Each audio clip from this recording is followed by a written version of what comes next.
Keith, can you turn your mic off, please?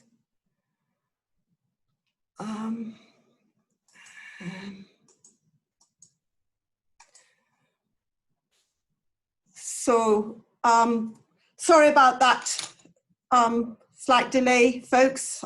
For some reason, Facebook wasn't allowing me to share it directly onto our Facebook page, but hopefully I've done it via my Facebook page onto the Scottish Solidarity with Kurdistan Facebook page, and we're there out with the wider world.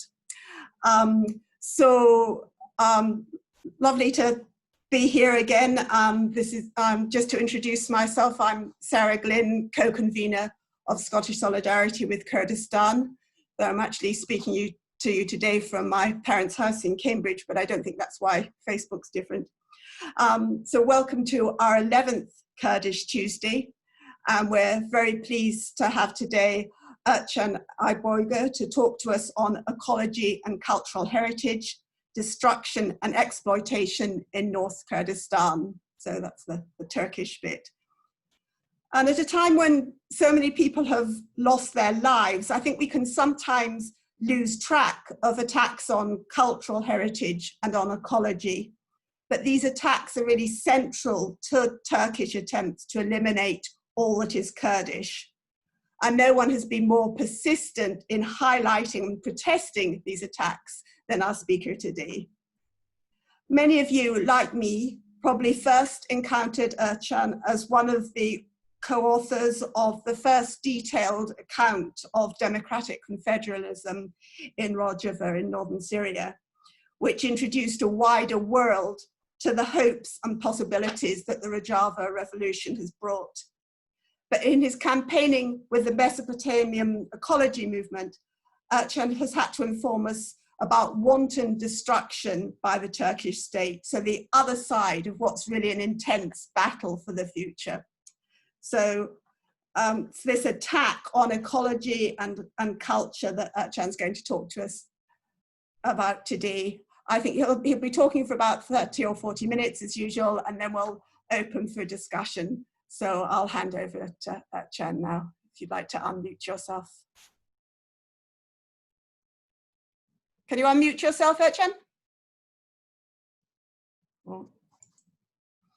Oh, you're still muted? Now can you hear me? Yes, perfect. The voice is good? Okay.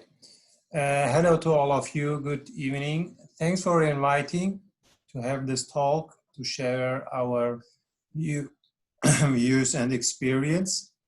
It's a pleasure to meet you all here and on Facebook.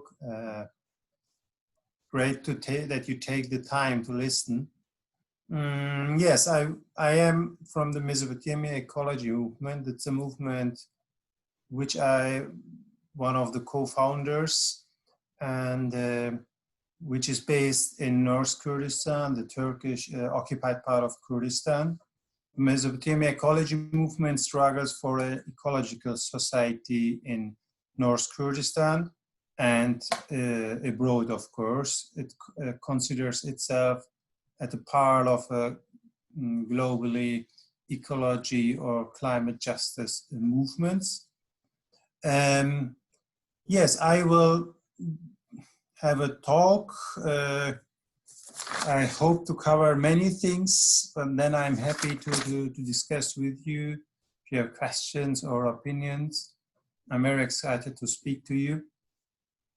The last time, we have heard, if you have followed the news in Turkey and North Kurdistan or other parts of Kurdistan, you have heard about the Ilisu Dam, which has just been filled, the large dam on the Tigris River in North Kurdistan, and the destruction of the historical town of Hasan Cave.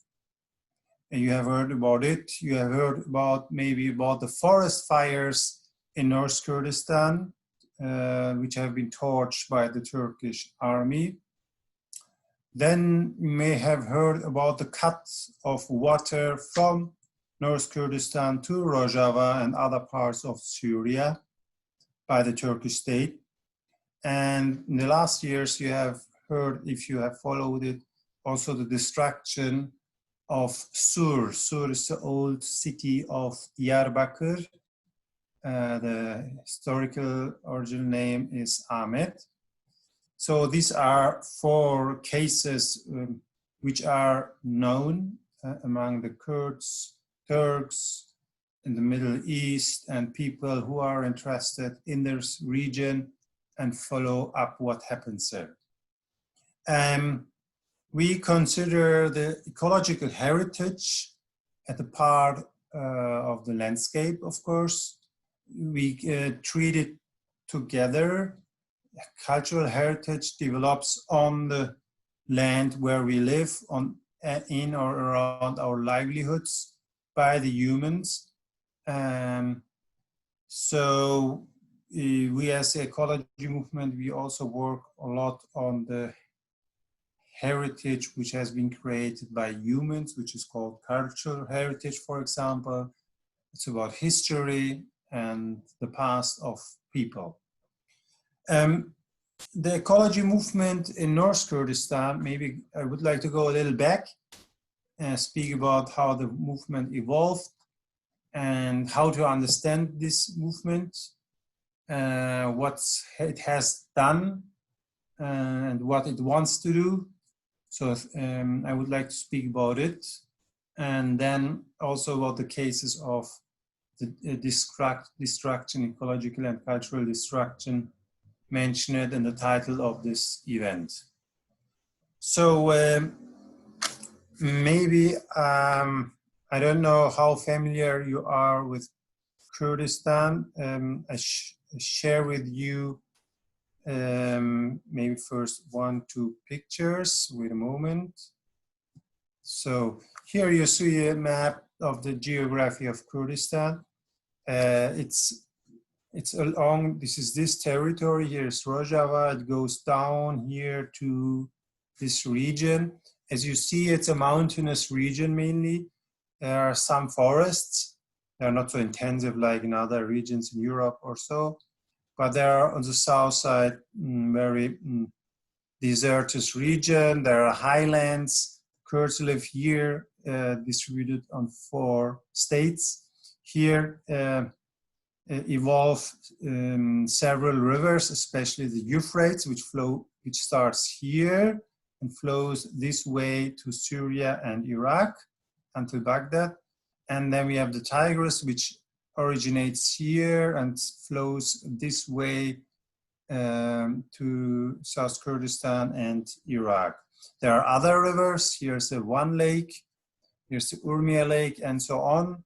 There are other rivers along these mountains. They are called the Zagros Mountains, and these mountains are called Eastern Taurus Mountains. So these are the 2 main chains, and they dominate the landscape. And with the landscape, they are important to understand the way how people live there, what they are the basis for the livelihoods, and so on. We look very a lot to the geography, the climate, and so on. Here are also rivers. They flow this way down to the Tigris River or to the Iranian highland, and so on. This is only to have an overview. Here's a map of Kurdistan. There are territories which are populated mainly by Kurds. And here are some pictures from Kurdistan to have an image for the ones who don't know much about Kurdistan. These are the forests in Kurdistan, mainly oak trees. These are higher lands and snowy mountains. Even Ararat mountain is in North Kurdistan, the highest one is more than 5,000 meters. This is East Kurdistan, the Iranian part. You see here the traditional way of houses in Kurdistan. Over thousands of years, it has been built in this way by mud mainly and other material. Nowadays, it doesn't happen. There's a lot of cultural heritage because Kurdistan covers the most parts of Upper Mesopotamia. The civilization of Mesopotamia to be understood only with the upper parts. It's in the upper parts there are a lot of let's say sites and things to see, like here in one castle, 3,000 years old. This is a city, Ahmed or Diyarbakir, which is at least 7,000 years old. And sites like this is a way how important part of the Kurds have lived as half nomads. Few have been fully nomads, but many have been half nomads, and tents have been important part also of the culture. Anyway, yes. So some pictures to have an image. It's always good to have images. Yes, our ecology struggles in Kurdistan, North Kurdistan, they go back to the year, let's say 2000, started more or less around this. So there's already a past of 20 years.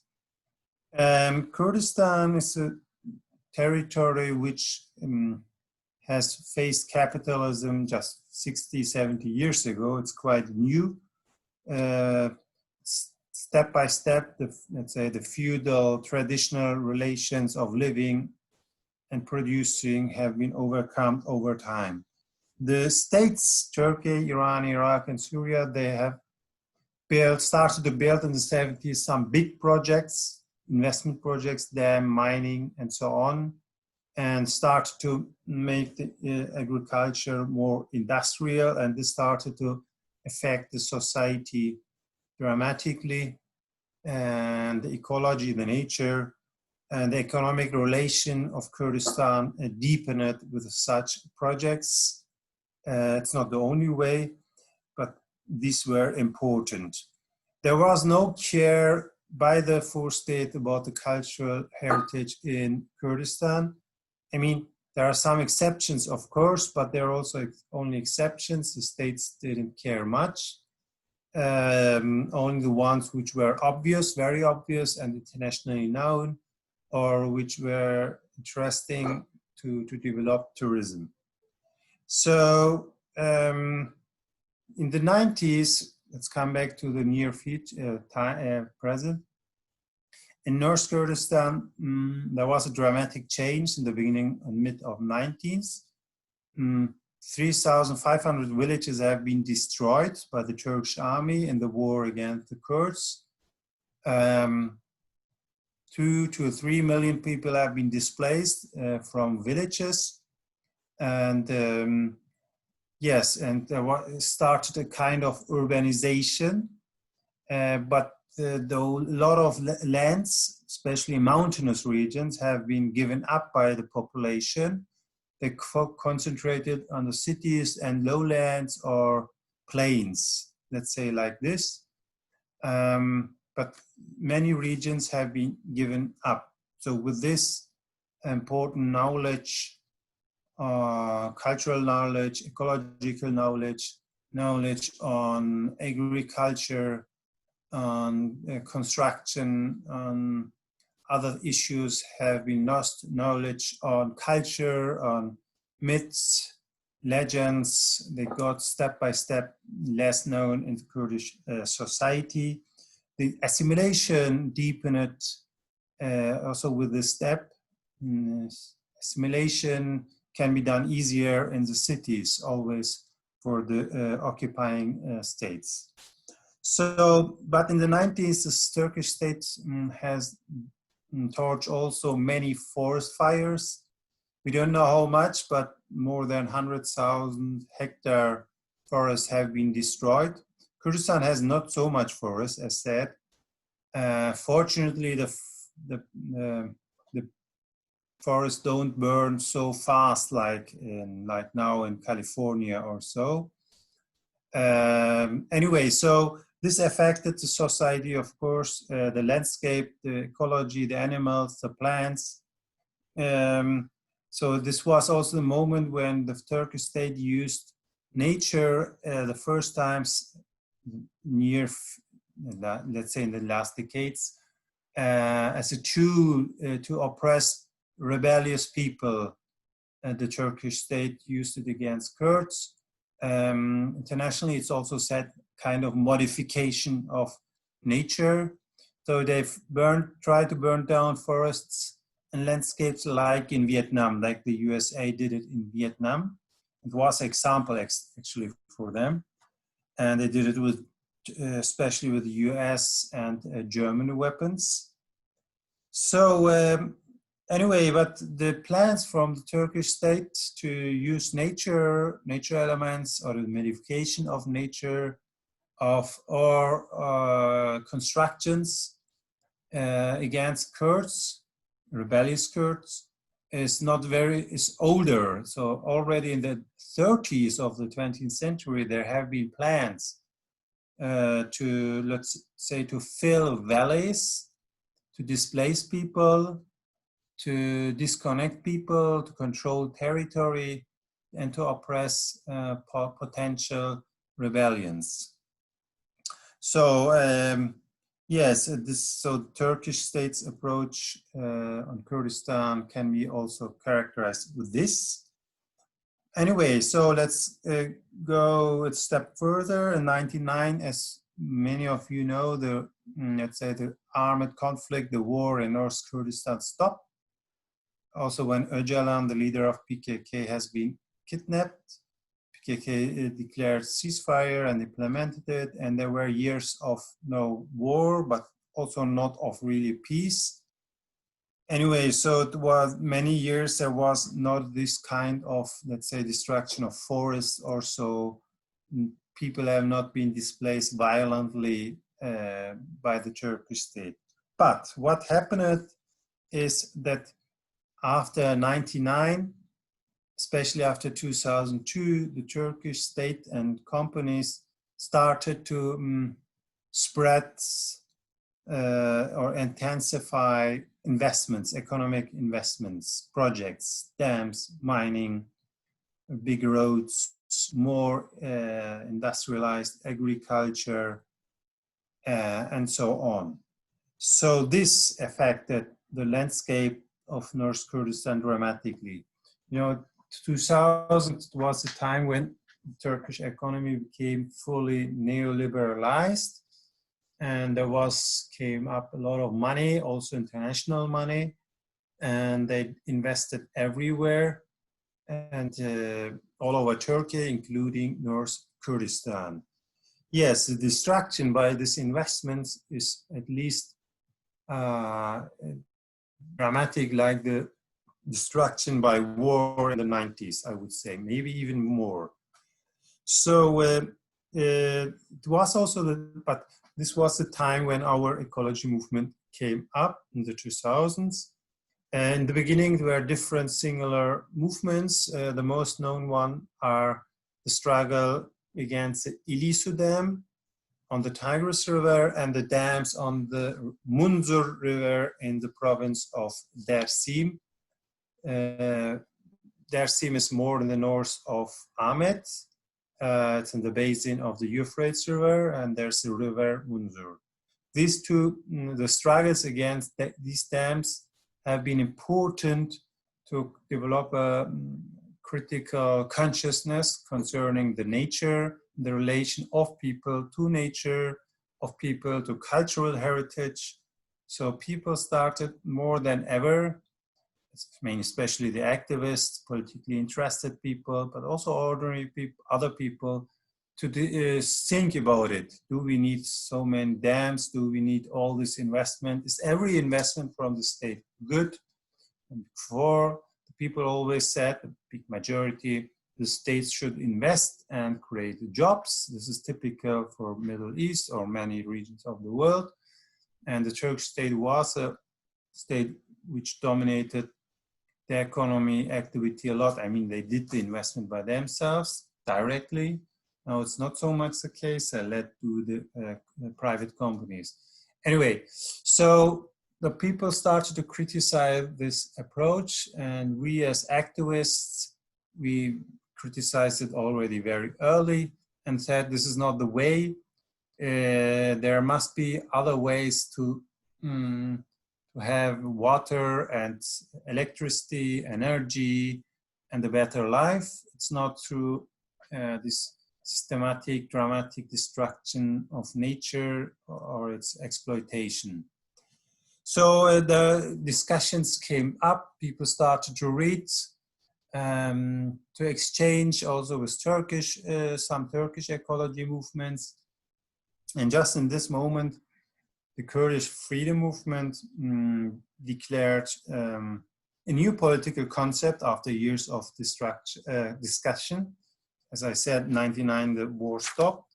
And then the Kurdish freedom movement, the democratic Kurdish movement, developed the concept of democratic confederalism.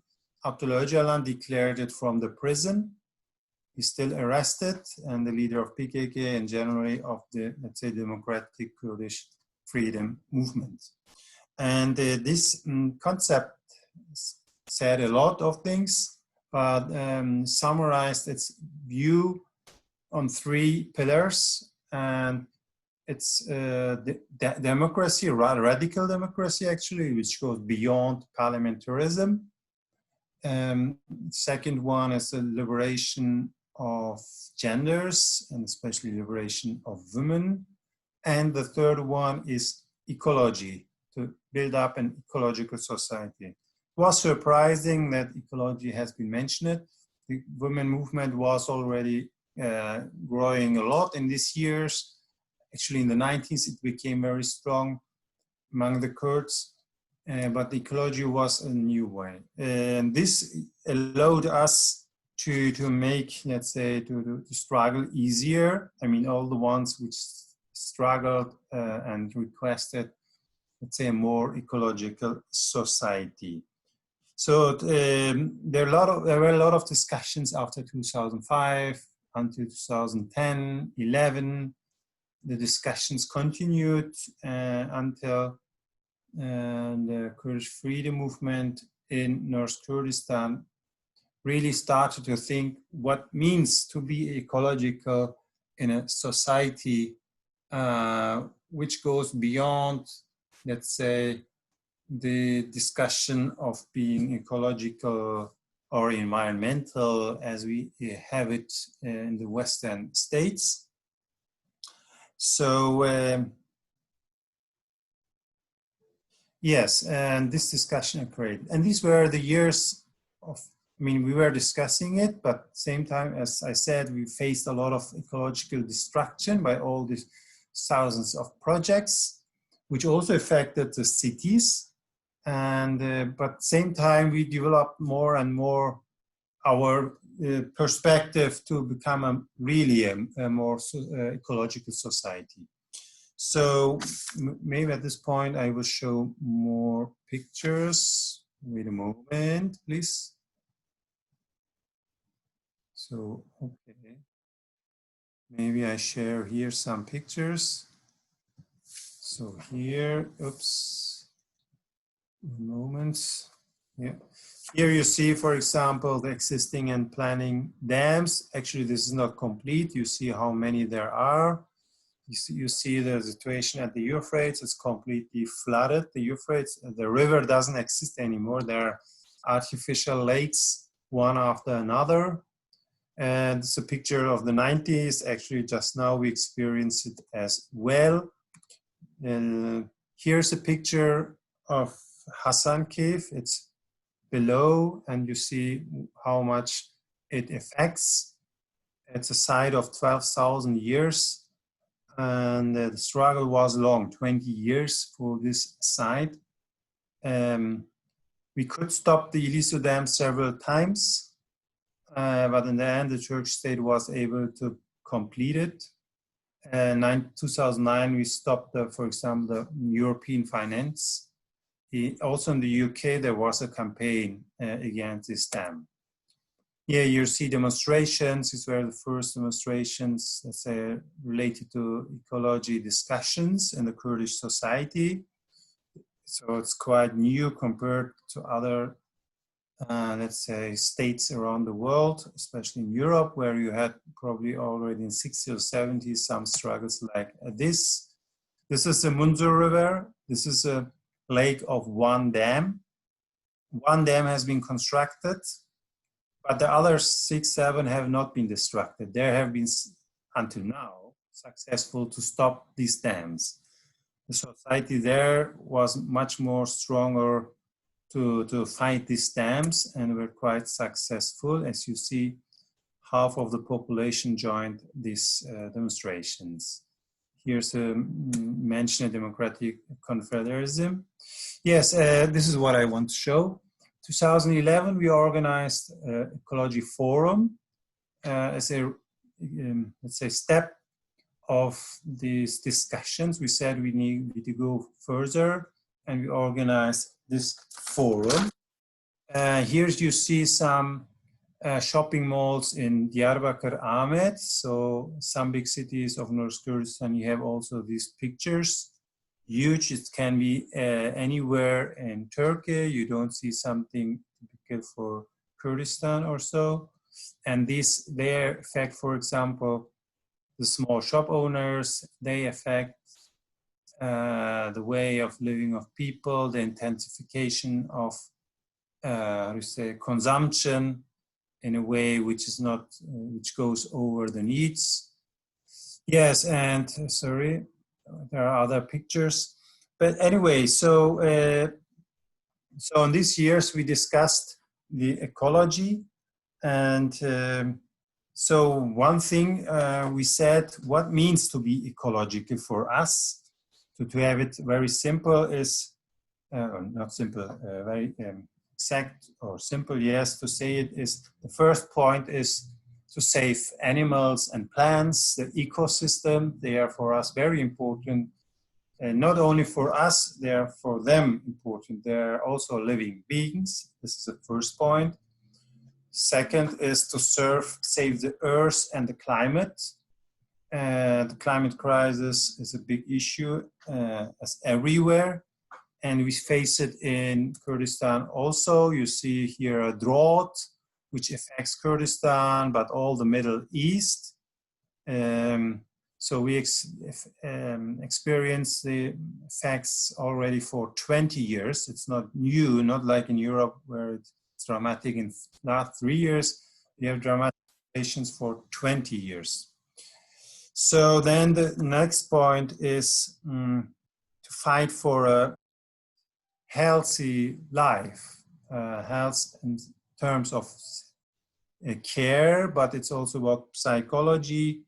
Then we say being ecological means also to fight for a society of solidarity, not of, let's say, extreme individualism.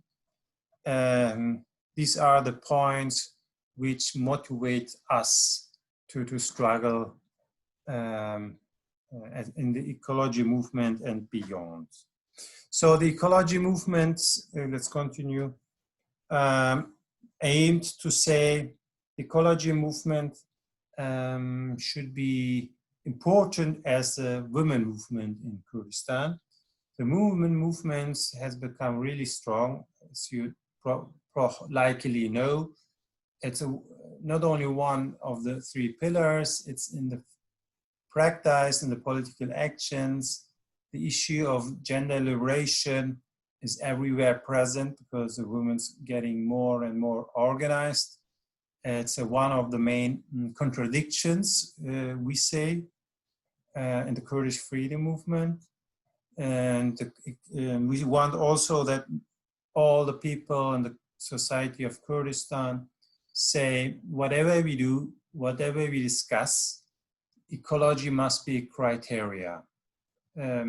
So whatever we discuss and decide, it should be also on ecological basis. This is what we want. So this is developing strong ecological awareness and yes, actions. So there are a lot of more things, but one thing more, theoretically, we say we are close to the political approach of social ecology, which says basically that destruction of nature and the climate crisis arise from social problems from social relations. So we say institutionalized hierarchy started with patriarchy 6,000 years ago, and hierarchy became stronger with the states and then with capitalism. And capitalism is, let's say, extremely destructive for the nature and climate in general, as we experience everywhere in this world.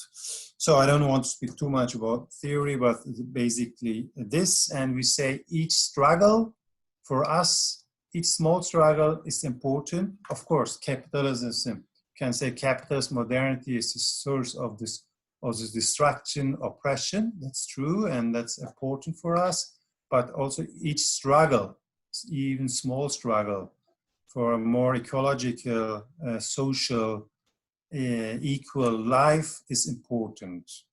This increases our ecological knowledge, our relations, and with the practice and with the projects we do, we start to know better what we want. We say we want more ecological society, but what it means in the practice, this is not so easy. And if the framework is so negative or problematic, like nowadays everywhere in the world, especially with a neoliberalized economy, it's much more challenging. Anyway, I will show you, wait a moment, maybe 1-2 more pictures, then I'm coming to the end. How long I have spoken, I don't know anymore. So, oops, sorry. Maybe some pictures about us. Wait a moment. So, I spoke about, here's a picture of one of our few bigger conferences. So what we do is struggle against the big investment projects of the state and of private companies, especially the ones which we consider as destructive for nature and people. We fight against the destruction by war. I mentioned the forest fires. Since 2015, 5 years ago, the forest fires are again tool of the Turkish state to fight the Kurds. And the third one is to implement alternative projects through cooperatives and different kind of collectives. The fourth one is education, a permanent education for us and with others from the Kurdish freedom movement and other ecology movements in Turkey and Middle East and on the international level. We had not more so much because all the municipalities in North Kurdistan, they are occupied by the Turkish state. The legal party of the Kurdish freedom movement, the DBP or HDP, has won the most, but last 2 times the Turkish state just occupied in an illegal way and with violence. Anyway, so we worked a lot on the municipalities. Why this is important? This is a local governance, and there are people who say we are from the Kurdish freedom movement, but a small level of governing people, administrating people, and so on.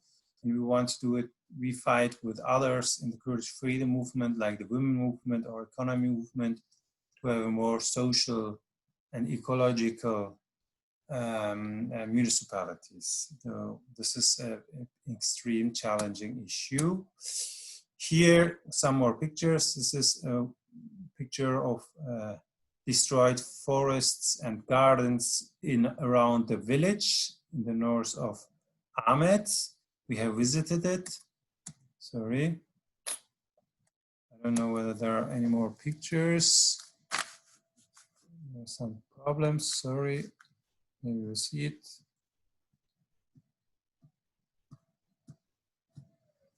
No, it doesn't work anymore anyway. Okay, let's continue with our image. Yes, this is yes, and in 2015, as you know, very likely the oppression by the Turkish state increased a lot, so much that it affected everyone in North Kurdistan and Turkey, and also our ecology movement.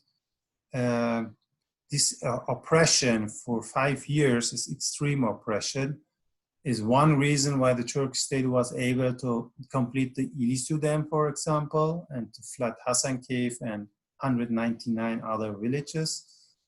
Because it became very much more challenging and difficult to fight against projects, to mobilize people due to the repression. 8,000 people from North Kurdistan are in prison, are arrested, detained people are in prison now.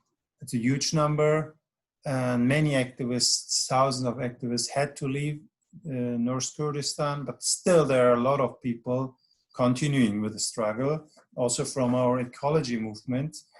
Our projects are maybe not so visible in the public so much. We have 5, 6 collectives, means cooperatives, mainly on land. They are agricultural cooperatives where we work, for example, with where we have produce, but with local seeds, not with industrial seeds, and we try to learn again the way of producing, but of constructing houses in a traditional way, but with improved technology.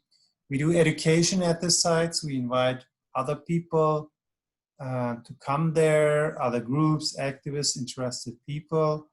So we have a cooperative which has a, we say, tree nursery. We have a tree nursery. It's not so public. And we have other cooperatives doing this stuff, but we get where and are involved in the discussion around the destruction of cities and neighborhoods in 2016, when the war of the Turkish state got very intensive. I mentioned the destruction of Sur, the old city of Diyarbakir, Ahmet, and we work a lot on this issue, and we campaigned in the last time against other dams and hydroelectric power plants. We had action days against forest fires. Just last week, we invited dozens of Turkish ecologists to the Judi Mountain. Judi Mountain is in the province of Shirnak. Shirnak has borders to Iraq and Syria, to Rojava and South Kurdistan. So we did this action, but the actions are not huge, and there always there's a big risk of getting oppressed. One thing is we organized together with Iraqi and Iranian and also Syrian ecologists the first Mesopotamia Water Forum in April 2019, just last year, on the Mesopotamian level, and where Kurds, Turks, Arabs, and others came together and discussed the issue of water, access to water, a right to water, and how to have a better water, let's say, policy, more ecological and social. So we stay in contact with these groups. But the most focus of us is to work together strongly also with the Turkish ecologists. Turkey, there's a big nationalist wave in the last years. The Turkish state has been, yes, quite successful in oppressing, let's say, the Kurds and the Democrat and leftist Turks who works together with the Kurds, mainly in the HDP, the leftist party. But when you look to the ecologists, Turkish ecologists, the relation got better in the last years, I would say. I mean, in Turkey, they face this more or less same problems. The more the Turkish state gets economically, let's say economically in a crisis, it's especially the case in the last 2 years, the more it tries to implement more projects. It encourages companies to invest more, even in projects which are economically nonsense. They do it all over North Kurdistan and Turkey. They build everything, try to build here airports, roads, I don't know, dams, of course, big mining projects, and so on. So all the landscape is kind of attacked. This destroys the natural habitats. It destroys a lot of cultural heritage.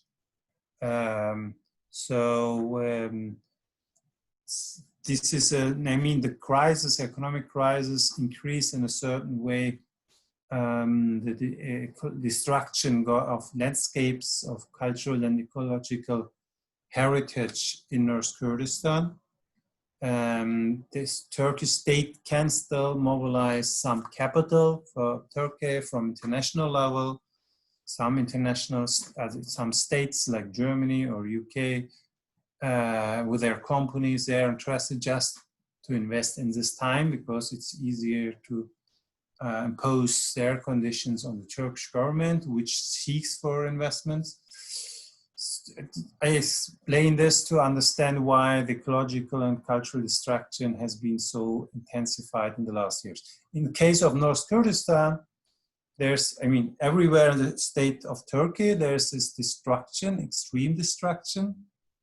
And you can compare it with China, India, Brazil, the states where an extreme displacement of people happens, where destruction of forests happens, where there are big struggles. But in North Kurdistan, there's one difference. It's the political approach of the Turkish state. So everything what is done there is done with more repression. This is so difference to the Turkish parts of the Turkish state. Everywhere is repression, but in Kurdistan it's more dramatic and it's more hard. People are killed easier, arrested easier, and unfortunately in Turkey there's a very small public which cares about it. It's a very small one, and so the oppression on Kurdistan is extreme. You see it also with the invasion in Rojava or Syria, in South Kurdistan. So that makes it more harder for us to struggle, but of course we don't give up. We continue, we have the hope that things can change politically in general. I mean, we consider our ecology struggle also part of the general opposition. If we can achieve a change, let's say, of the Turkish state, break away this government, things will not become good, but there will be less repressive for us. And this will give us some more space again to act again more freely or broader or more intensified in North Kurdistan and all over Turkey. I think at this point it's enough. We can go over to the discussion. So just to say to people, if you're on the Zoom and you can put your hand up on your virtual hand up, or you can send a message on the chat. All right, we've got Hanifi with a hand up already, so I'll unmute you. Or maybe you can unmute yourself, can you, I think? Oh, yes. Thank you very much, Sarah. Thank you very much, Ercan, for the wonderful presentation. So since you mentioned in the presentation that you mainly focused at this ecology movement in Turkey when it comes to working with administrations, you work more closely with municipalities because they were probably more receptive of the idea. But do you think the municipalities in North Kurdistan have done enough or have been effective in their regulations? Of course, they don't make laws, but do you think they have paid enough attention to the idea of ecology and what's necessary to be done when it comes to policy making within the municipalities, in big cities as well as in small cities? And this is one part of the question. And the other part, since you are familiar with Rojava as well, what regulations in terms of regional or legal regulations are there to implement the ecological policy, at least to move it from the beautiful idea that it is to make it a reality? Thank you. Sarah, shall I directly reply? Yes. Huh? Yes, and then Faik can ask a question after that. Yes, I mentioned the issue of municipalities, of course, by intention, because I mean we have no direct influence on the Turkish government or so, or the big companies. It's very difficult. Except we have a strong protest or campaign, then we could stop some projects. But for us, let's say for the Kurdish freedom movement, it's crucial to implement on the local level ecology policy. And in the beginning, the Kurdish movement started to win the municipalities in the year 1999.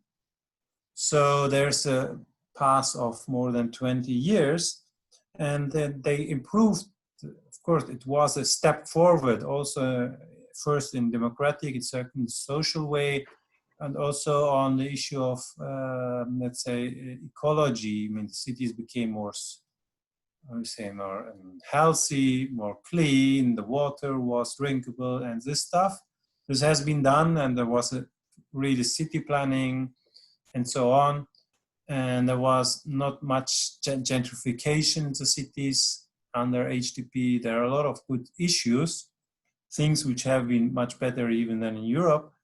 But mostly I would describe the policy practice, the practice of the municipalities in the 2000s as a social democratic policy. The issue was, okay, have the streets cleaner, this cleaner, and here more green areas, and this has been also done, and this stuff. But there was not a deep understanding of ecology, and the administrations, mainly the mayors, they had usually not this understanding. I mean, generally the movement was in 2000 not at this point. There was this claim to be ecological, but the issue of how to do it and what it means became more clear after 2010. So then we and dozens and hundreds of people started to discuss more deeply what it means. And so papers have been, statements have been prepared, papers by the, let's say, the Kurdish freedom movement, not only the Negil party, in the broader sense, where the different movements in the Kurdish freedom movements came together. And this started to change the practice, let's say in 2012, 13, the approach started to change. It became better. So in 2015 and 16, I worked in the municipality of Ahmet, Diyarbakir. So I was just part of this administration. At the same time, I was in the ecology movement, so very directly involved. So the municipality was at the point to change, but still at this point, there were still some projects and issues and approaches not very different from the other political parties. There were some cases which are known. We have also did some 2-3 even demonstrations against HDP municipalities because they did some projects which were very problematic and destructive in social and ecological way. But in 2014, 15, 16, the struggle for a more ecological policy impacted already some municipalities. This depended on the mayors, for example, or the other people in the administration. This depended on the strength of the ecologists in this city where it was. It depended also on the other movements like the youth movement, the women movement, let's say the press, the local press, and the economy movement. There's also a kind of economic movement which builds up cooperatives, and we cooperate with them. In 2016, there were 40 cooperatives in North Kurdistan. This is also a very new development. Anyway, so it started to change, but there were also many resistance because there's local policy means also that some local companies always try to affect municipalities in order to get done some projects which allow benefit, financial benefit, not benefit for the society. And I know some cases where this issue was discussed in the local society, in the municipalities, and usually the municipalities were inside divided. It was a hard fight. So we were at a stage to not only as ecology movements, but also the people with ecological approach in the women movement, youth economy, and other areas to change the policies. So we were at this edge and it started to change, but a lot of bad things had been also done at this point. Anyway, so this is what I can say. And 2016, we prepared papers as the ecology movement, how to develop a more ecological and social policy on water, on energy, on economy, and on biodiversity, on health, and so on. We did it also in discussion with the health movement, with the education movement, all other movements in the Kurdish freedom movement. So we also consider us as a part of a greater movement, as you have understand, and we are always in relations to them. This is a difference, one important difference to, let's say, to many other states where often ecology movements are fighting, doing important fights, struggles, but are sometimes not so well connected to other ecology movements or political movements or social movements. And it's not their fault directly, but it's a general problem. Anyway, this is the issue about, this is what I can say on the first question. The second one, in Rojava, the legal issue, it started with the social contracts. So first social contract was done in 2014, the second one 2017. And there are good, let's say, basic statements which reclaim an ecological society, which speak about saving nature and so on. In the practice, it took years to effect some policies which were not ecological.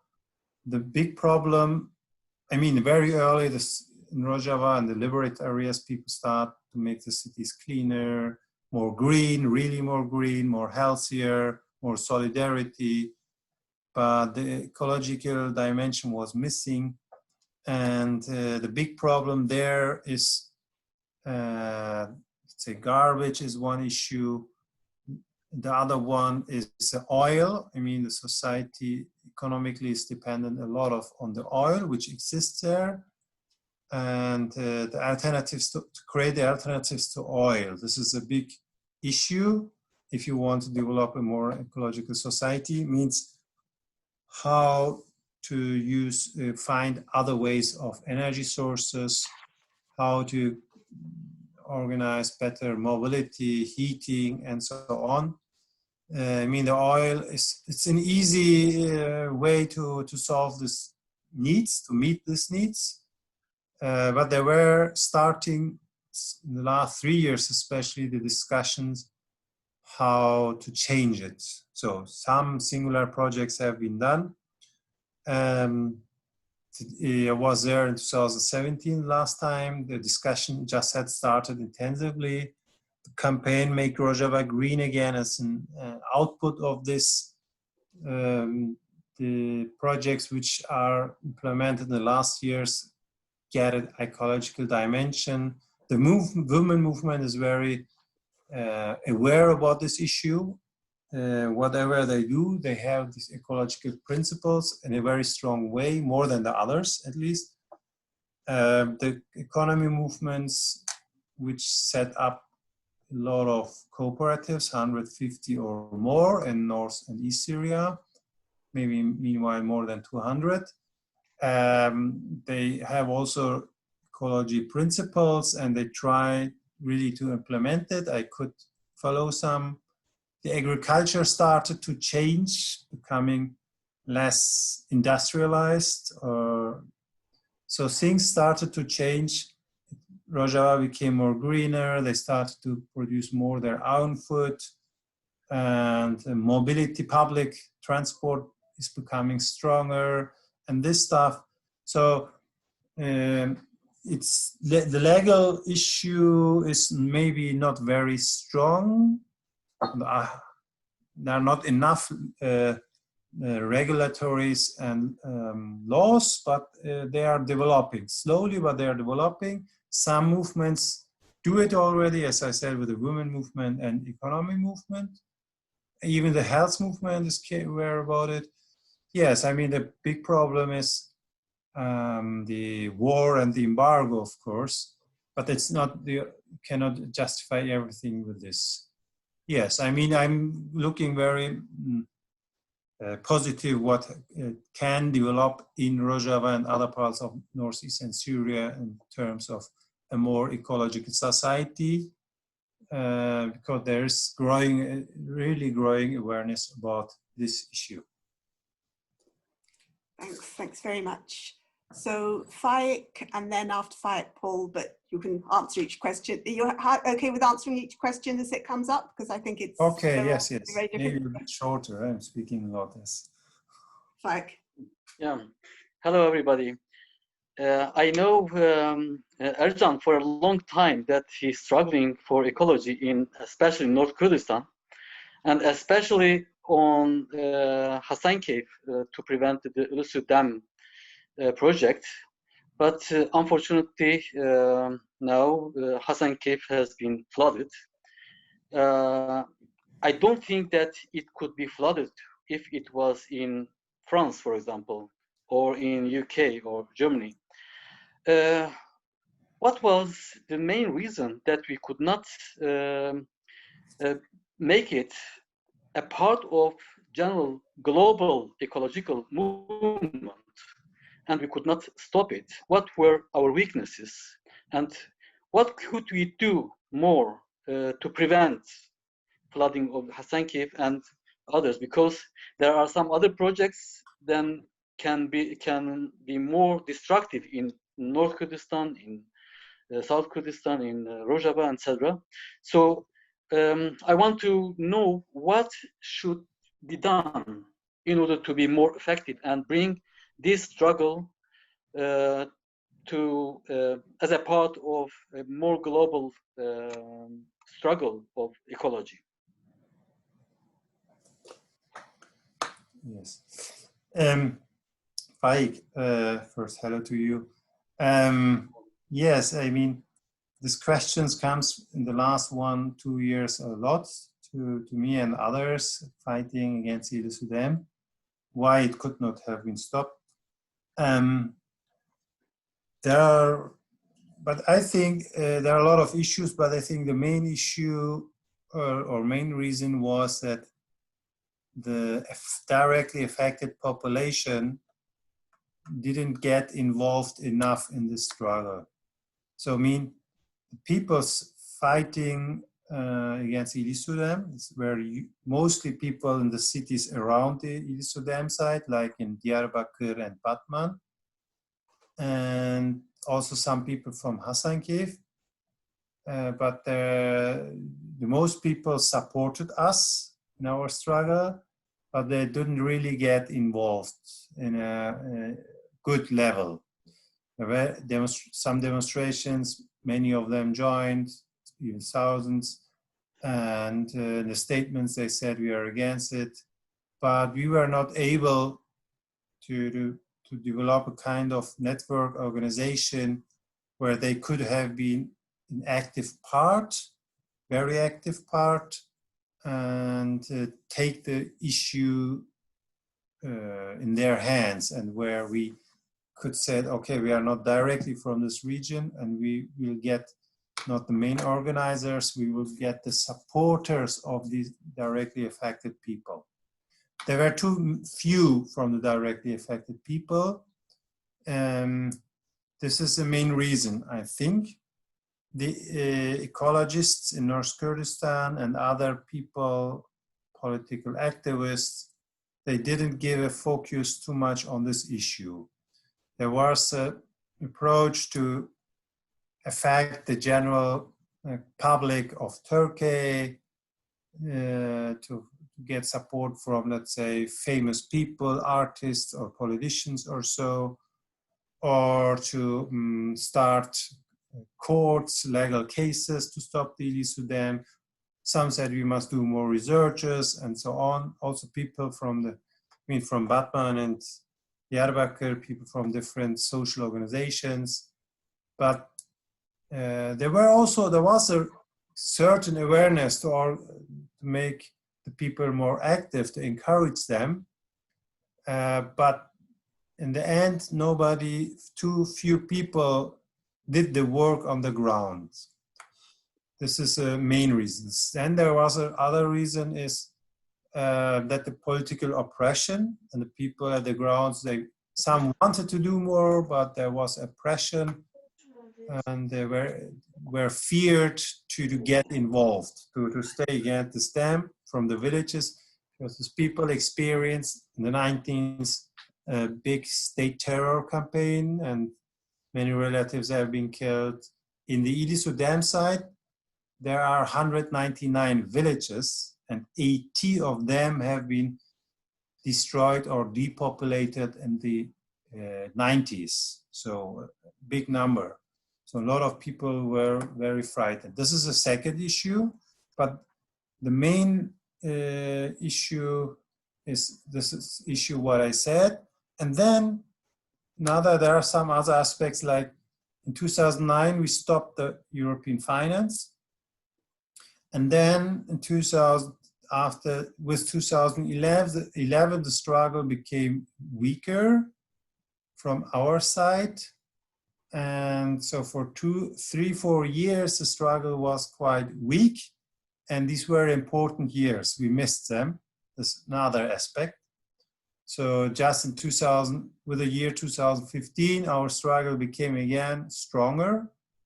And we became more active. But 3-4 years, we didn't do a lot.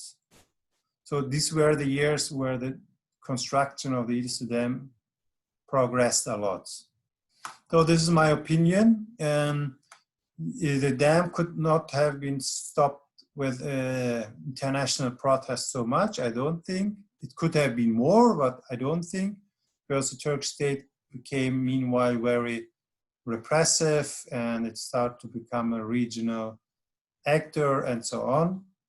And in the 2000s, it was possible to stop some project with international campaigns, but not after 2011. This is my opinion. This is what we should take as a result. So always, even if it's difficult, even if the state or companies try to buy people, affected people, we have to insist to organize directly affected people. There are a lot of means. You have to do it. We have to do it better than before. Now the conditions are difficult, but if they protest, it's always easier to get a big support than if some people in the cities protest. I mean, if I speak about projects and issues outside of the cities in the rural areas. This is what I can say.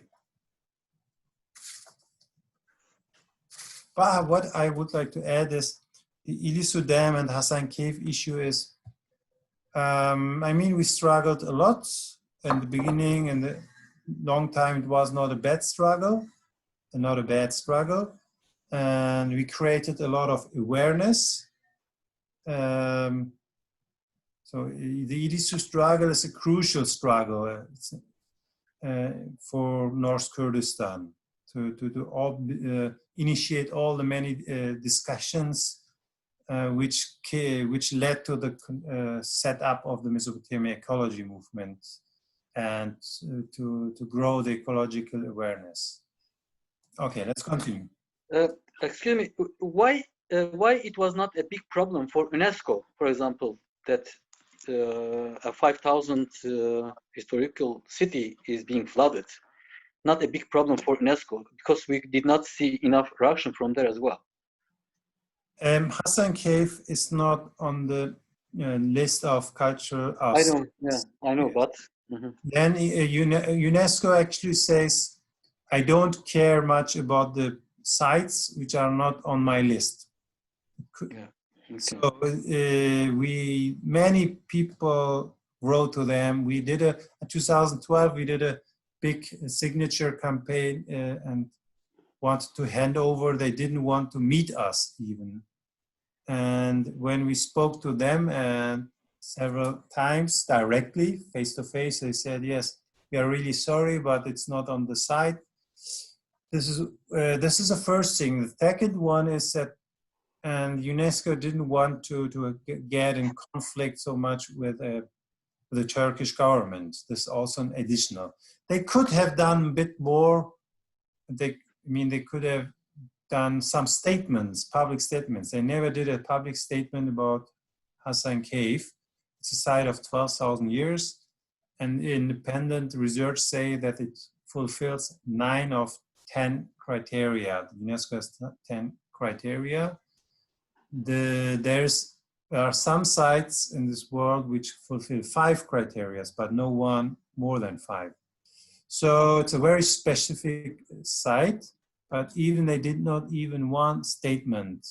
And this is because of political interests. I mean, the Sur, the old city of Ahmed, with the fortress and the Hersel Gardens which surround this fortress, they are on the UNESCO sites. It has been destroyed for half, Sur, the old city, but UNESCO didn't say also not really much.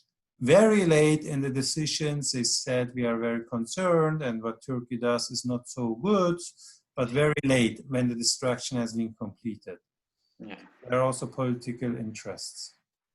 I was just wondering, just following up from that before, I know I've got a list of people and I shouldn't be abusing my position as the chair, but just wondering if there was even a sense that Turkey was more keen to do it because it was a culturally important site in a Kurdish area. I mean, you've said that dams were stopped in some other places, which probably didn't have nearly such important things. I mean, was the fact that it was an important cultural site and actually an incentive for Turkey to go ahead?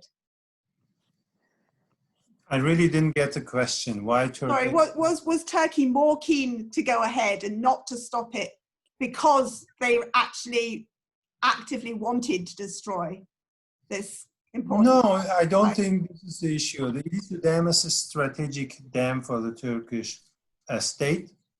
The first strategic goal is to use it as a weapon against Iraq. This is the very first issue. And the second one is to use it as a weapon against the Kurds in North Kurdistan. Against the Kurds means displace them, assimilate them, to use it as also against the Kurdish guerrilla present in this area. Yes, these are the 2 big interests. The economic issue is additional. I mean, only in economic sense terms, Ilisu Dam is not so much, it doesn't make much sense because the alternatives have been, there are and were alternatives to the Ilisu Dam. They could have been implemented.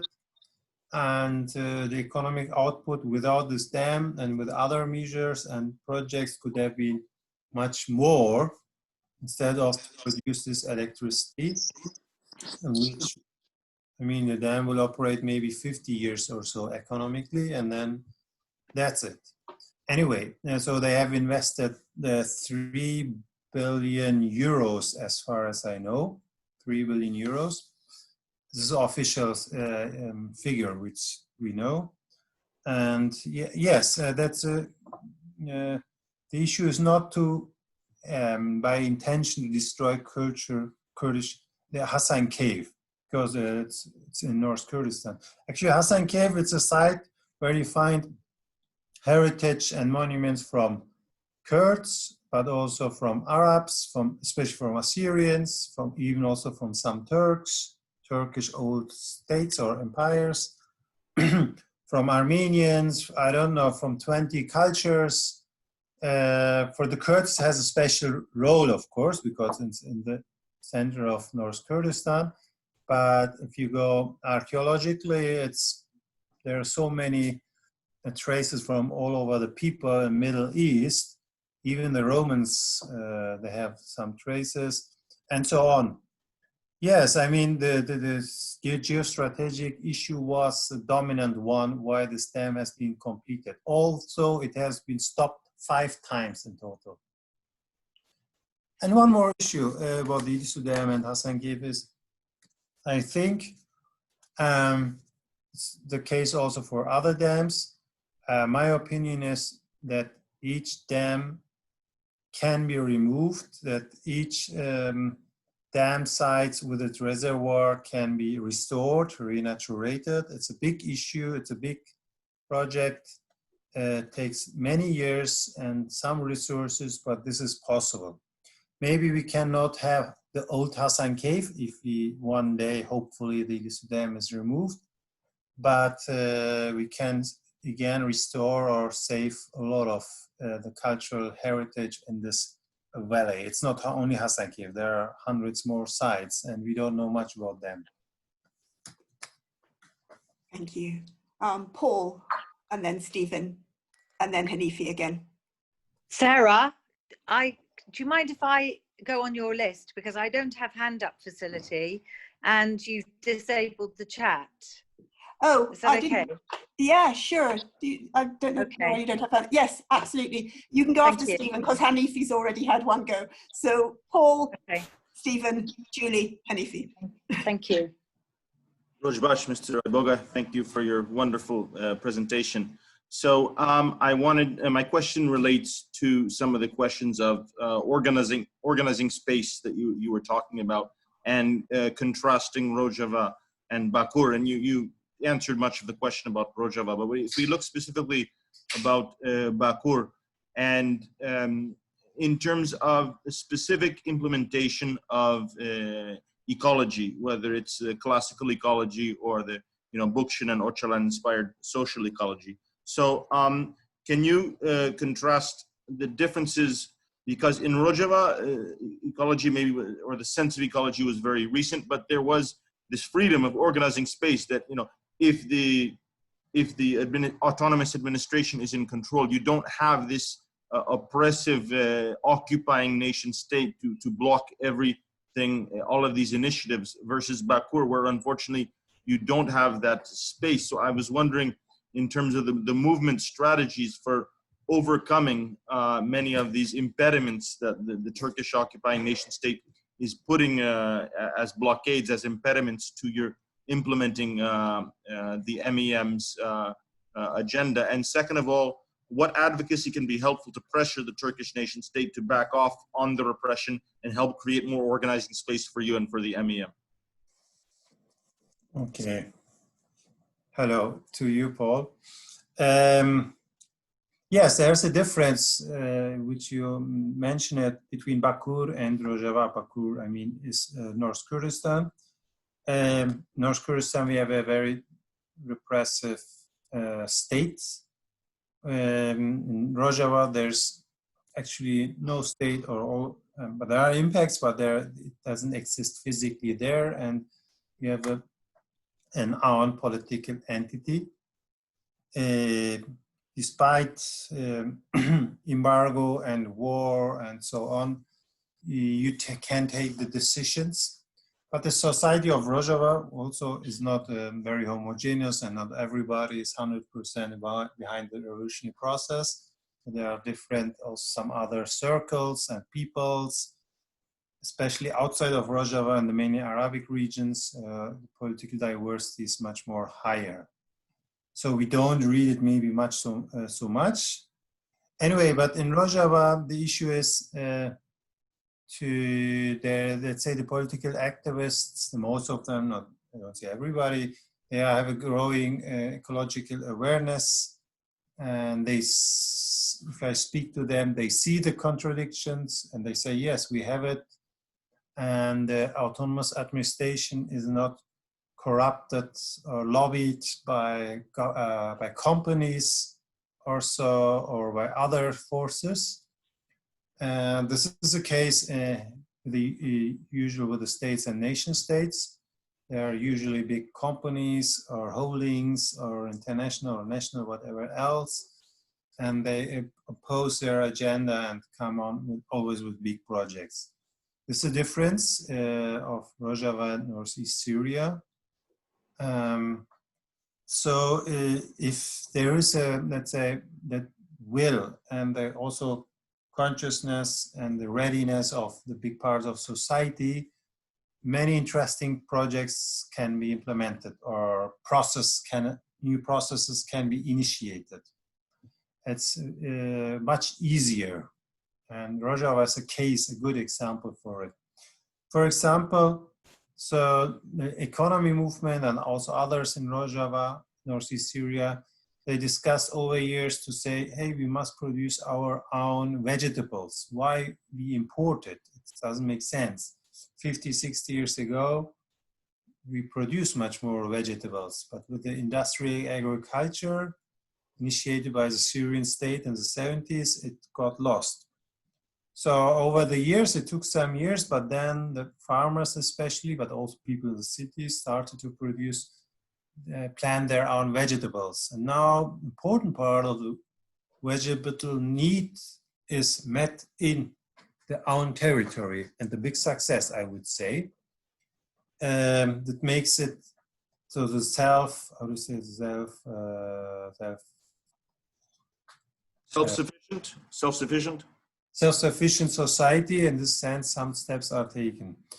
The big contradiction in Rojava remains, let's say, the discussion, because all these issues are quite new, for many people. They listen to it. Younger are more, let's say, convinced, or women are more convinced. But there's also, yes, there's an openness, but it can go always in each direction. And then if the constraints, I mean, war and embargo doesn't allow much, then it's always difficult. And sometimes the old way of producing or acting or relations sometimes continue in certain areas. So this is a big issue. In Rojava, there's also certain people or circles which try to get more economic power. There are these traders people who are allowed to make trade with South Kurdistan or the other Syrian parts. And there are people from Rojava or Northeast Syria who are not supporting the revolution or the self-autonomous administration, but they are linked to Barzani in South Kurdistan, or Assad, or Turkey, or other reactionary nationalist other forces. And they are allowed, so they go and come and bring the goods, and they are the new, let's say, it's a new upper class in Rojava and North Syria. They are not so strong, but they are there and they try to affect. Anyway, and now the situation with the last invasion is difficult. There are again some more Assad military forces. They don't intervene in the society. They don't have impact on the political decisions, on economy or so. but they are against very close and so on, and the Turkish army is very close or has invaded some areas and so on. Anyway, so but the will is important, and some things need time, I see, to develop it, to say the idea, to develop the idea, needs always an idea, and then a concept, how it can implement it, and then it takes years, and the Kurdish movement is able to discuss it long and then to develop a kind of concept. It has been proved over the years. Even sometimes doesn't work the first time, we are always saying, okay, then let's start a new discussion, new wave, but we have to make it stronger. This is a big issue of, let's say, the big, of Rojava, where new ways of political, social relations, ways of production, distribution, of exchange are implemented. Many things are, let's say, kind of experiments, kind of pilot projects. Some work, some not, but they are implemented, they are tested. You know, this is important, what humanity needs today. And there are hardly in this world territories which are where you can develop new ways of relations and production based on solidarity, direct democracy, ecology, and women liberation. That's a difference. In North Kurdistan, I don't want to say much, but the repression is so high. The discussion on, let's say, an ecology society started earlier. There's a, let's say, more history. And nowadays, when I lived there, there were hundreds, maybe thousands of younger people, not only younger, but also younger people in the cities, and also some villages. They started to discuss, okay, how we can change everything more in ecological ways. There, 2014, 15, 16, there was a big discussion, an extreme discussion. Even me, I wasn't living there for some years, was overwhelmed by this. Also, I think I'm involved in this Ilisu Dam campaign for more than 15 years.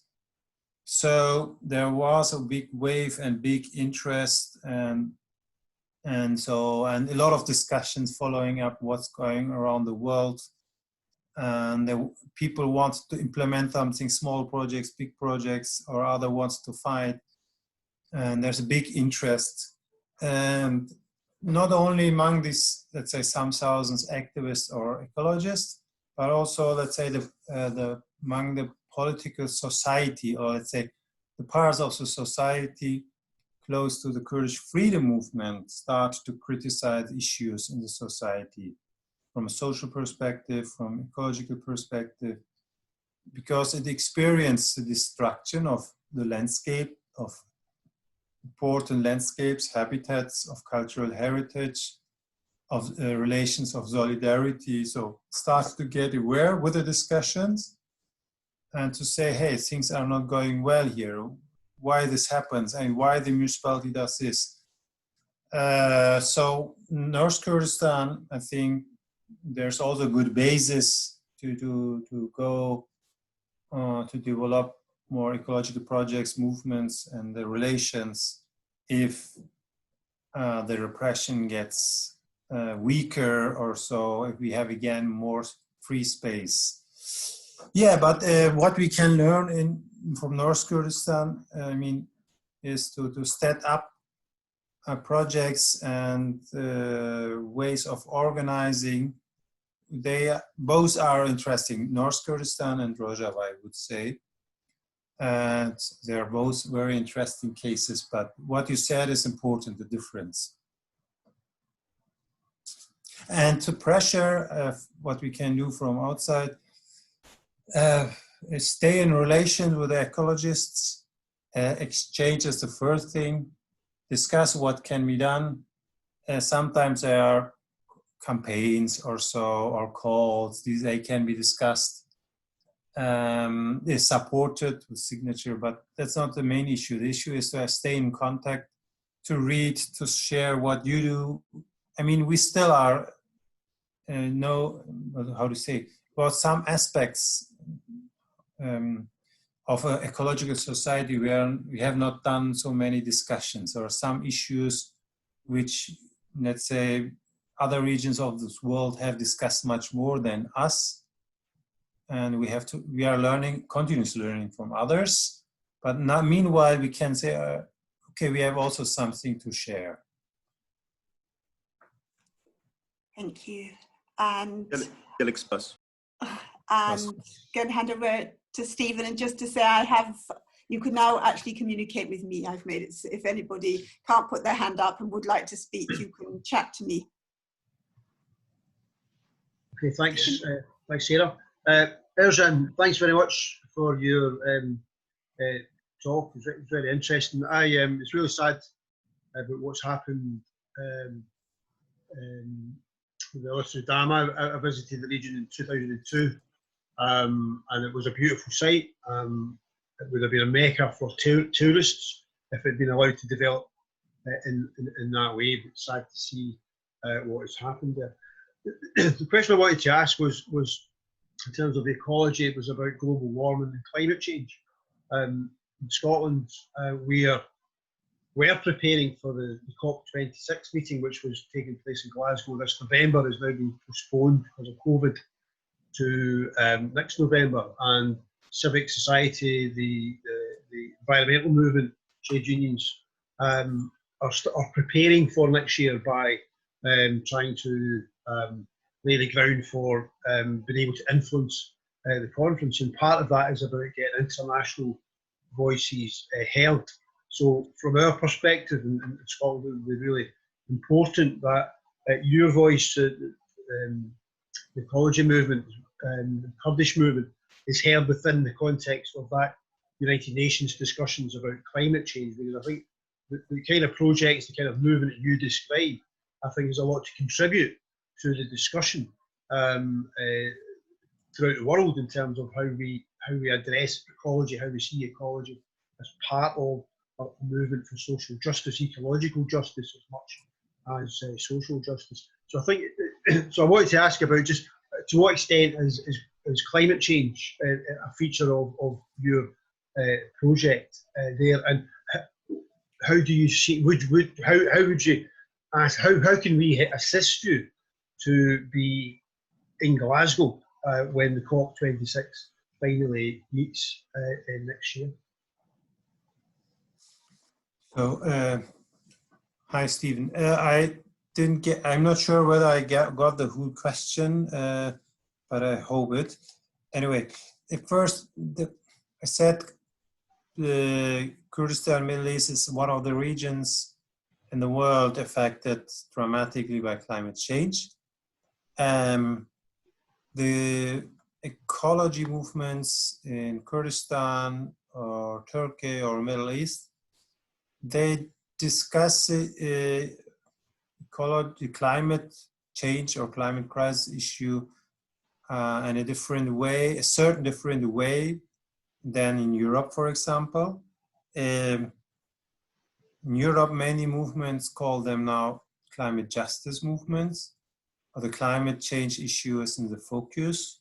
We have more in the focus to save, let's say, our natural livelihoods, the nature, the forests, the rivers, because they're also impacting, their destruction impact dramatically people. Maybe in Europe you have not so many anymore, maybe, I don't know, projects where thousands of people are displaced or so much. You had it, I'm sure. But so the issue is to save certain areas, mountainous areas, forests. There's the big issues in Turkey, Kurdistan, Middle East. But more and more than before, we connected also to the global climate change discussion. So there's a growing awareness. So to set it in a broader context from us. We say, in this sense, we say climate change can be limited not only through less fossil oil use or so, or with more renewable energy technologies. It's important to save the forests, wetlands. It's important to save the animals, the grounds. This is very crucial for us. To save the local climates, the local ecosystems. For this affects directly our life. We have also this focus in the whole discussion. In general, there is, but as I see in the European discussion, this is a bit missing. Big issues about the fossils and the use of fossils. Yes, I mean, we are, let's say, in Kurdistan, or let's say broader sense in Middle East, there are some areas, especially in Iraq and Iran and also Syria, where people have left their land slowly, step by step, over the last 1 decade especially. And the number is at least several 10,000s, maybe 100,000s. And they move to the big cities. How? For example, if in a region there is not much water, the state usually gives this water to the cities or to some bigger companies or big agriculture, so that the smaller farmers or the people in the certain villages, they have less access. So the less water in a region affects the people like this, and they move to the cities. It's not there are not big tracts of people. Slowly they move to the big cities. We have it especially in south of Iran and south of Iraq, and Syria has experienced this also. Few Kurdish areas have been affected as well. And this is a way of being affected in Kurdistan. In the many years, we had droughts, but sometimes we have extreme rainfalls. So last year there were extreme rainfalls, was too much. And in the beginning, people were happy that it rained, but then was too much, and this destroyed also the agricultural products, and hundreds of people died. So this is what we experience, these extremes more, and what's coming now to Europe slowly. Yeah. And yes, and the states, they have they don't care in no way, the Turkish or Iranian state, or no way state in Middle East, and they look very short term what they can do, and they increase the greenhouse gas emissions more than ever. Turkey belongs to one of the ones which increased it a lot. Mm. This is the situation there. I mean, in our case, and we must stop this crazy policy of the states.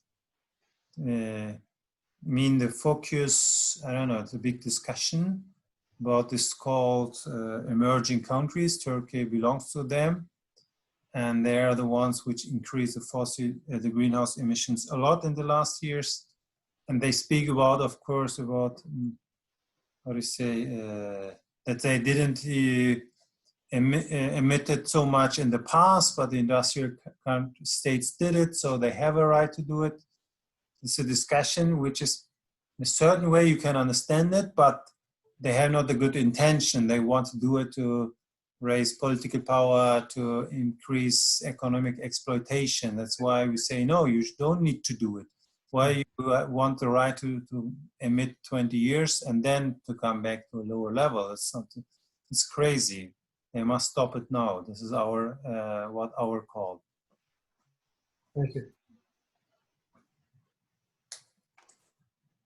Thank you. And yeah, I hope that when things do eventually happen here and organised in Scotland, you'll be over here as part of the alternative discussions and protest session. So yes, Julie now, and then Hanifi again. Okay, thank you.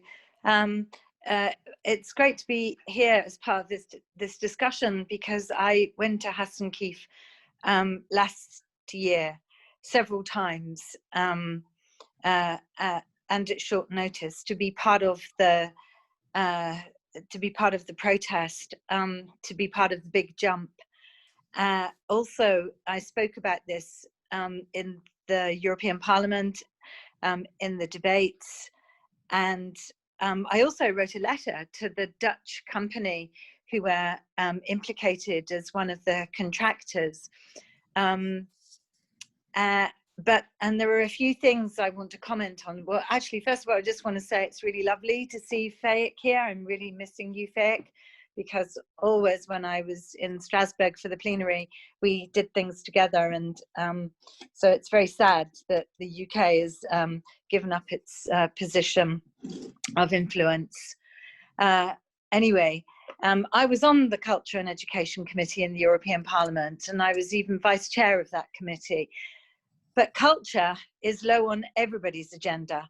It's not just that this is a cultural project, an amazing piece of cultural heritage that should have been saved, but everywhere cultural heritage is under attack, and culture is not really valued by developed Western countries. And when Faik said that he thought maybe this wouldn't happen in European countries or USA or whatever, I thought, well, I'll just have a quick look and see.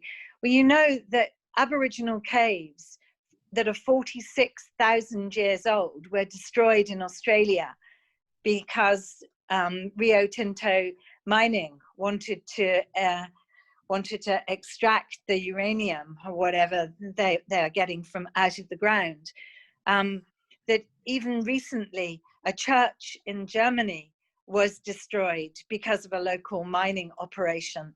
So I think we have to understand that cultural heritage is just not very high on the agenda for majority of politicians and governments and authorities, and it's all too easy for them to let the big corporate interests, particularly the extractive industries, just do what the hell they want.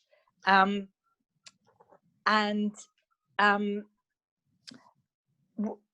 think that if the site hadn't been about water, it might have had more chance of being saved, because access to water is a very strong argument for a government or a contractor developer to make, to say, oh, we need to do this because we need to provide water. You know, that is a powerful argument. I'm living here now in the northeast of England, and there is a village underneath the reservoir that supplies the water to my house, a lost village. And this is, those of you who are in Scotland, you will know about Kielder Reservoir. And there is a village that was disappeared. It's still there at the bottom of the reservoir. And it was very difficult for those people from that village and that community to say, we don't want the reservoir here. We want to keep our village. And there have been there's been civilization here for a very long time. So I think it was always going to be hard to fight this battle, because people, it's an easy argument for the authorities to make, to say we have to have water. And I'm working closely with friends in Brazil who've been fighting mega dams that were actually promoted by the Workers' Party, and villages, and met people from villages that were being destroyed by these mega dams. And it's seen, you know, it's partly the problem of socialist governments that want progress, you know, that see these things as being really, really important. That's not to say that we don't continue to fight it and to talk about how important it is. And Europa Nostra, which is the network for cultural heritage in Europe, not just in EU countries, but wider. So actually denoted Hassan Keef as one of the 7 most endangered cultural heritage sites in 2013. So I think there was an understanding in the passionate community of cultural activists that this was an important site and that it should be saved, and that there should be a very vigorous campaign to protect it and stop the demolition. But in the context of culture just being very down the agenda and water being very high up the agenda, I think that made it really, really hard. And the site being very remote meant that it was quite difficult for activists to get to. I mean, I made the effort. I always made the effort. If there was a call and I could be there, wherever it was, if it was a human rights or an issue like that, I made sure that I was there. But it was a mega journey. It was difficult to do that. I think we have to find some better ways to build solidarity between projects like this that are in remote regions. Like, how can the people of Hasankeyf and the people of Kielder and the people of the village that I went to in Brazil work together to raise awareness of these issues? Because all those people are people who've lost something, and because they've lost something, the world has lost something. So I would just like to see some networks, some ways of bringing these issues together on a broader platform. I think would be really, really helpful. And then just one point really about climate and culture. I'm now part of a working group of an initiative called Culture Declares Emergency. And it's been very effective here in the UK. It's been building a movement here in the UK, but it's not just a British movement. It needs to reach out and be taken up by cultural activists globally. And I'm going to post the link in the chat, and I'd really appreciate anybody who's on the call today to promote this initiative and to get artists, activists, cultural organizations, whatever, actually making that declaration and spreading that beyond culture and arts organizations, because I think that there are now initiatives along the lines of tourism declares emergency, business declares emergency, architects declare emergency. So this could be something that you could really help with, and I think that would build the movement as well. So, and thank you, Sarah, for organizing this. It's really dear to my heart what's being discussed today.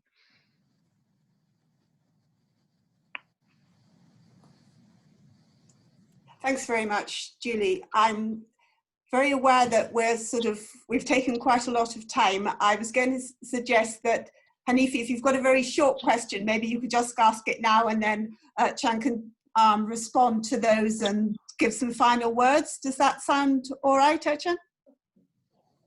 Yep. Okay. Well, sorry, it's not question really. I just wanted to add something, a historical anecdote. It's a very telling story. And in relation to Faik's question, that could it be saved, or could somebody intervene and save Hasankeyf? Yes, there is a very important story from 1930. And 1930, you know, the Turkish administration was basically a dictatorship, and the first Kurdish rebellion was crushed in 1925, and the Turkish state is in war with another rebellion in another city, in the city of Agri, or Are today. So the governor of Diyarbakir, I don't know if you have seen Diyarbakir or Ahmed, you cannot imagine or think of the city without the city walls. So it's now UNESCO World Heritage, of course, but back then it wasn't. So the governor of the city starts demolishing the walls, the sur, or the fortresses, and the pretext is that it prevents air circulation and contagious diseases spread in the city. That's the pretext, but of course he wants to destroy the walls that makes actually the city what it is. And a French archaeologist, just by coincidence, is there in Diyarbakir, and he gets in touch with the Ministry of Education because he is there in a project with the connection of the Ministry of Education. And part of this, the wall was demolished already when he is there. So they demolished the wall with cannons, with cannonballs.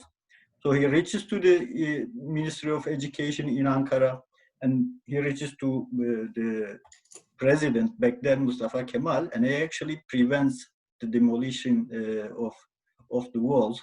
So apparently the administration today is more ruthless and cruel when it comes to aggressively implementing what's in their mind. So it could have been prevented probably if the right person or the right country would have intervened. But Hasankeyf was not as lucky as the walls in Diyarbakir. That was I wanted to add. Thank you. Thank you very much for the lively discussion.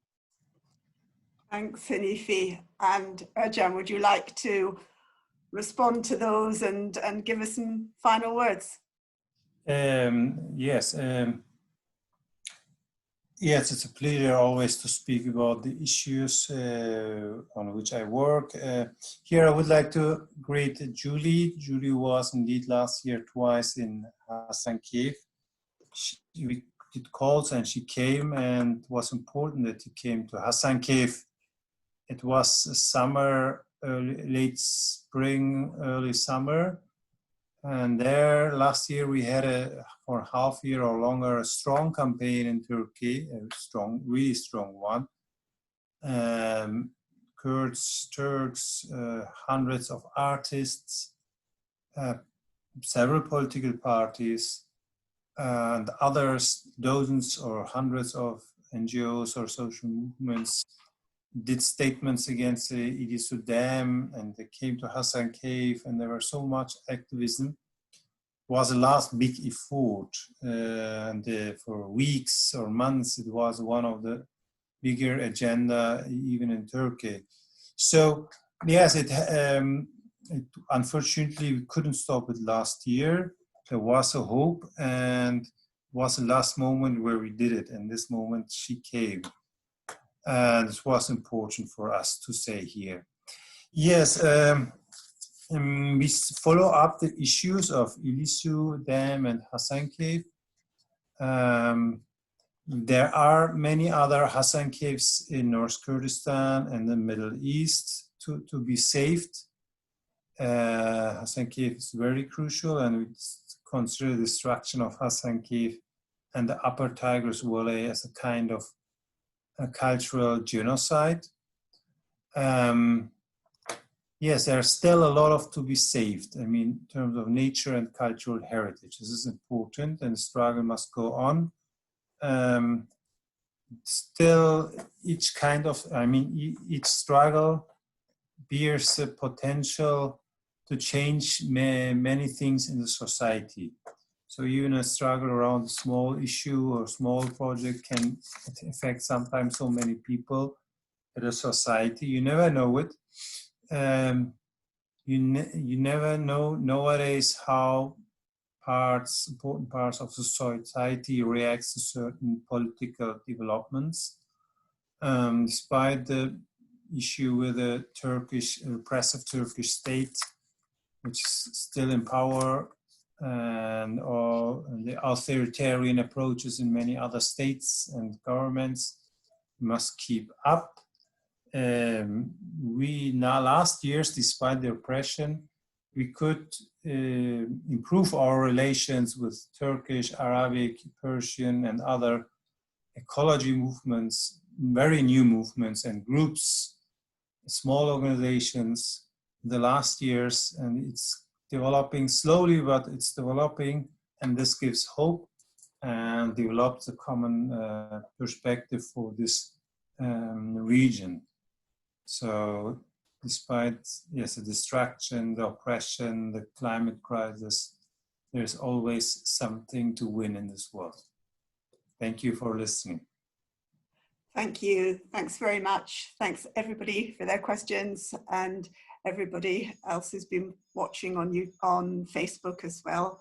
And just to let people know, we do now also have a YouTube channel that I've been putting all the, we record these, so all the recordings are going up on YouTube, so you can look at all the ones in the past, and we'll get this one up either today or tomorrow as well on YouTube. For people who aren't on Facebook, you can find it if you just search Scottish Solidarity with Kurdistan YouTube, you should be able to find that. So thank you very much, and good night, everybody. Thank you. Good night. Shav Bash. Shav Bash. Take care.